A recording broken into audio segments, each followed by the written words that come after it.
Hi and hello there, Virgo. Welcome new subscribers. My name is Yan. Returning Istambayers. Thank you sa inyong walang sawang love at support for me. Kung di nyo pa knows, meron tayo other channel. Link is down below sa ating description box. If interested, just click that link para kayo mapunta there at araw-araw ay nag-upload tayo ng collective readings for all signs doon. At yun nga yung ating concept ngayon, no? Is itingnan natin kung sino tong strong link kumukonek sa inyo. Tatawagin natin tong no contact, no?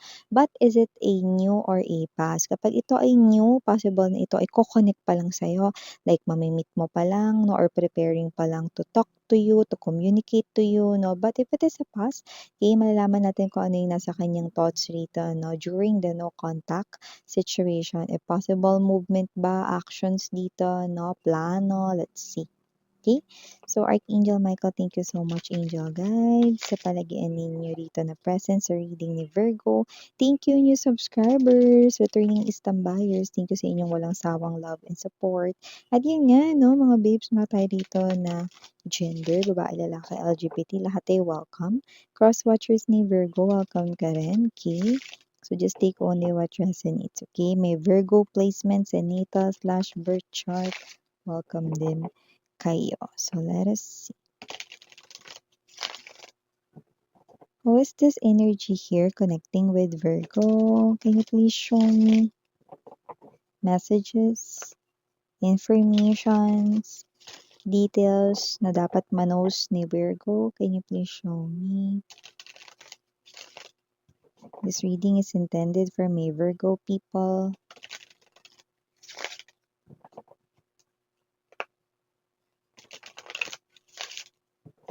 Okay, so let us see right here, Virgo, no? So you do have here the energies of the Three of Coins, the Ace of Wands, the Two of Cups,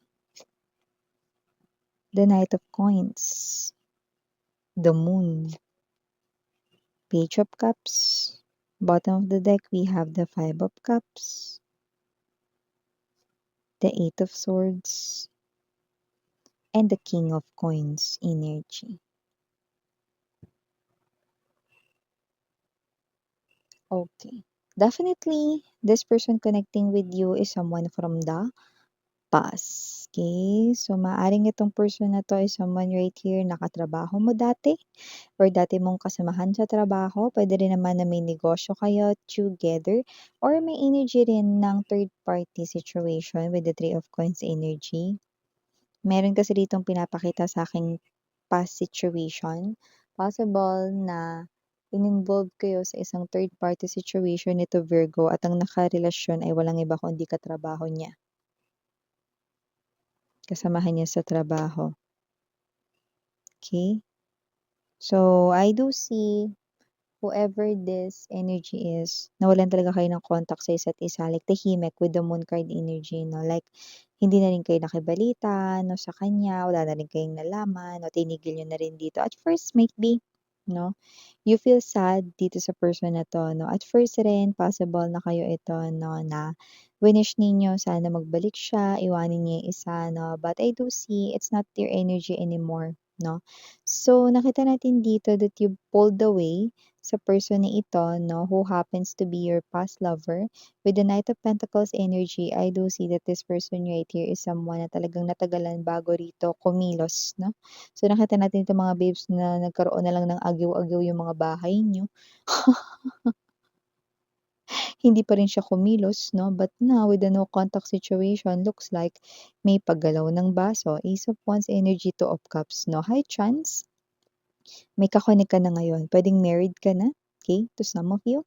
To some of you naman na possible na meron kayong kakonek, ka-relationship, or pwede naman na maaaring papunta na kayo doon sa energy ng malapit na kayong magka-boyfriend or girlfriend, no? So, nakita ko dito, no, that this person right in here is darating, no? Kapag meron ka ng kakonek na, especially kung may kakonek ka na ngayon, no, at yung tao na yun ay nagbibigay at nagdudulot ng kasiyahan sa'yo. Okay, possible na hindi nagkakalayo ang age ninyo, pwede magka-age na kayo niyang tao na 'yan, 'no? Pero yun nga, 'no, may bago na kayo kapag itong past lover mo rito ay kumontak sa'yo. Possible na kontakin ka niya or puntahan ka niya na maaaring nighttime ito or gabi or possible na yung kanyang pag-contact sa'yo 'no, through cellphone man 'yan or through, social media 'no, text message 'no, puwede ring phone call 'no, possible na gabi rin 'yan mangyari 'no. So, I do see 'no, that the first key na na energy 'no, na nakukuha natin dito kung tawag 'yan, the first 5 seconds 'no, ay silent lang 'no. So, wala kang maririnig 'no, parang maririnig mo lang yung ingay sa paligid pero wala pang naghe-hello, wala pang whatsoever na because this person right here is humuhugot pa siya rito ng lakas ng loob 'no, to talk to someone na bini-trade niya 'no, at ikaw yun 'no, way back before 'no. So, nakita ko nagsisisi siya with the Five of Cups energy 'no, at nakikita kong hihingi rin siya ng tawad sa'yo, but it's too late na.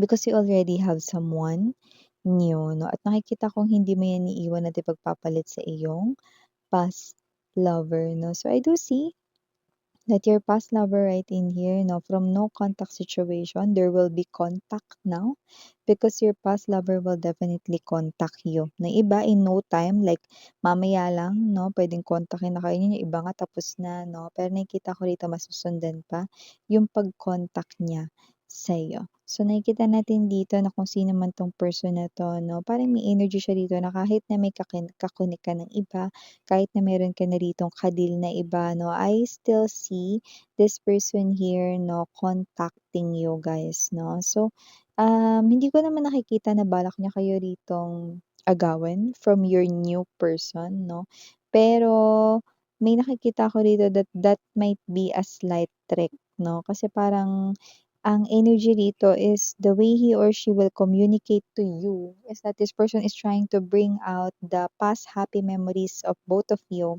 at yun yung parang gagamitin niya na alas 'no, look at this 'no, we've got number 7 right in here, 7 of wands 'no.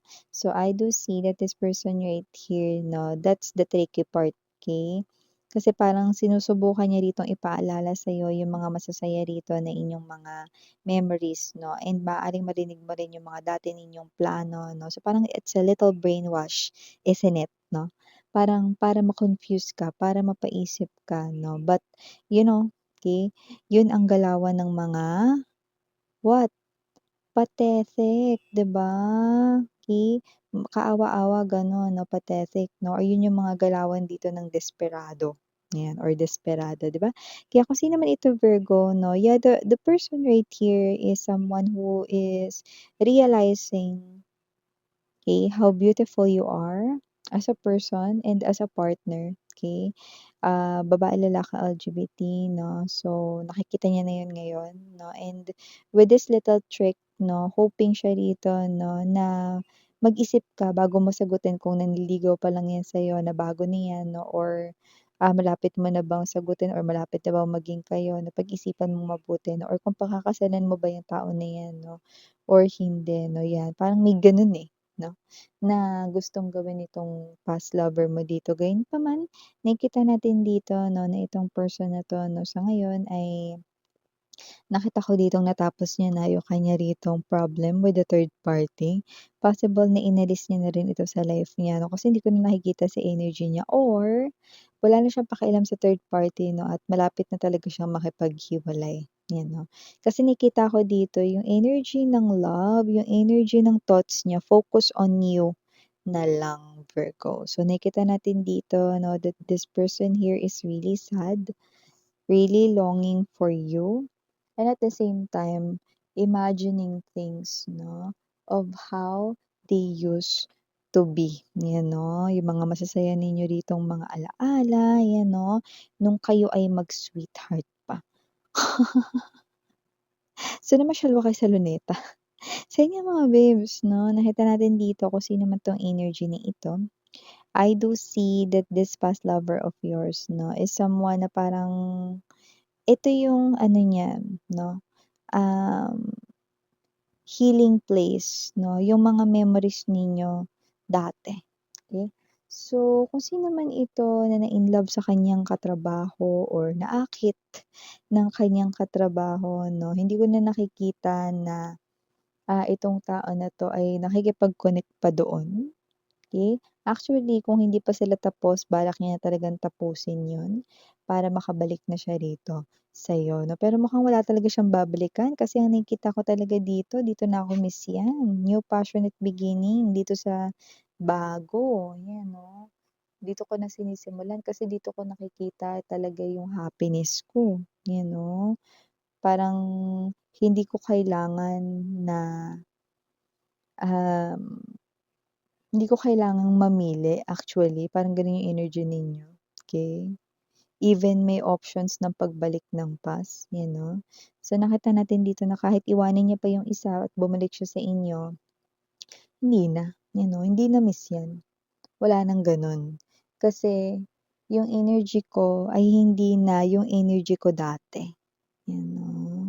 So, I do see that someone here na appearing as someone who's faithful sa inyo, na new lover ninyo, hindi niyo 'yan gustong saktan in any way possible, 'no? So, nakita natin dito that your past lover will contacting talaga sa inyo, okay? At 'yun ay ongoing na. May process na, yung iba naman 'no, iko-contact talaga kayo nito, makikipag-communicate, magre-reach out talaga sa inyo, okey? 'Yan ang nakikita ko dito. For some reason, I don't know, maaaring may something na sharp facial features ang inyong ex-lover. Kasi may nakikita ako dito either paanong ano, sharp facial features miss 'yan? Kunwari ano, matangos ba ilong niya or mapanga ba siya 'no, yung jawline niya ba kita 'no, or yung chin niya ba, parang gano'n. May something sa kanyang facial feature 'no, na puwedeng clue 'no, but that might not be the case 'no, for all of you, okay? That's just a sign 'no, pero just take only what resonates. Virgo. Okay, for the initials right in here, yes, we do have. Nandito ang letter A, unang-una. Andito rin ang letter U. Mawawala ba ang letter D? Plus nandito rin ang letter P. Andito rin ang letter G. And last but not the least, the letter N. So yeah, these are all the messages we've got right here for you, Virgo. Thank you sa oras mo. Again, I'm Yuriana on me for the girls and Yana Duna for the boys. Sarang hey, love and light. Annyeong.